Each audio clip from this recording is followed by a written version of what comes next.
The Iliad. The Rage of Achilles. The Greeks have been at war with Troy for nearly 10 years, but a new feud threatens to destroy them from within. Agamemnon, the Greek commander, seizes Briseis, a captive prized by Achilles. In a fit of rage, Achilles withdraws from the battle, leaving the Greeks to fend for themselves. The absence of their mightiest warrior spells disaster as the Trojan forces gain the upper hand. The duel between Paris and Menelaus. Paris, the Prince of Troy, steps forward with a challenge. He calls for single combat with Menelaus, the King of Sparta, to decide the fate of Helen, whose beauty sparked the war. The armies hold their breath as the two men clash, swords ringing out across the battlefield. But just as Menelaus is about to claim victory, Aphrodite, the goddess of love, intervenes. She sweeps Paris away, leaving the Greeks enraged and the war unresolved. Council of the Gods. On Mount Olympus, the gods convene. Hera, goddess of marriage, and Athena, goddess of wisdom and war, favor the Greeks, while Aphrodite, goddess of love, and Apollo, god of the sun, stand with the Trojans. As Zeus, the king of the gods, weighs the balance of the war. The death of Patroclus. Achilles, still consumed by his anger, refuses to fight, but his dearest friend Patroclus cannot stand by. Donning Achilles' armor, Patroclus leads the Greek forces into battle. The sight of Achilles' armor strikes fear into the Trojans, and they retreat. But Hector, the noble prince of Troy, confronts Patroclus, believing him to be Achilles. A fierce duel ensues, and Hector delivers a fatal blow. Patroclus falls, and with him, the Greeks' last hope.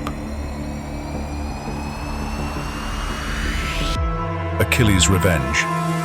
The death of Patroclus shatters Achilles. His grief turns to rage, a fury more intense than any before. He vows to avenge his fallen friend. Achilles commissions new armor, forged by the god Hephaestus, and re-enters the battlefield. His mind set on one goal: to kill Hector.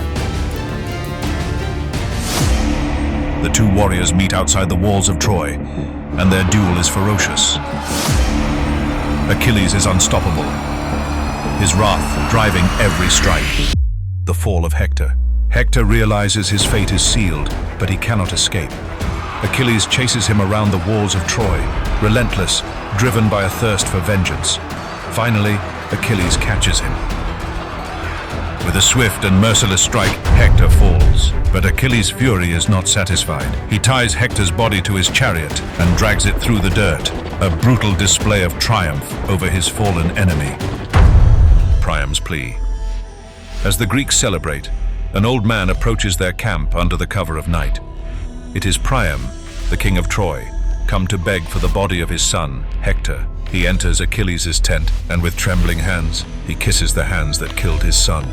Priam's plea is simple: let me bury my son with honor. Moved by the king's sorrow, Achilles' rage softens. He agrees to return Hector's body, and in that moment, the two men, once enemies, share a deep understanding of each other's grief.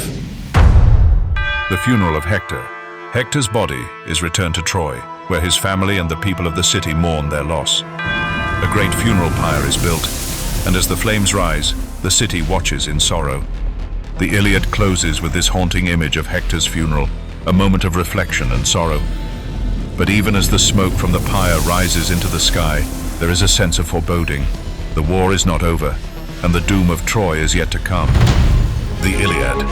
Thank you for joining us on this literary adventure. If you enjoyed this summary, don't forget to like, comment, and subscribe for more summarized classics. Until next time, happy reading.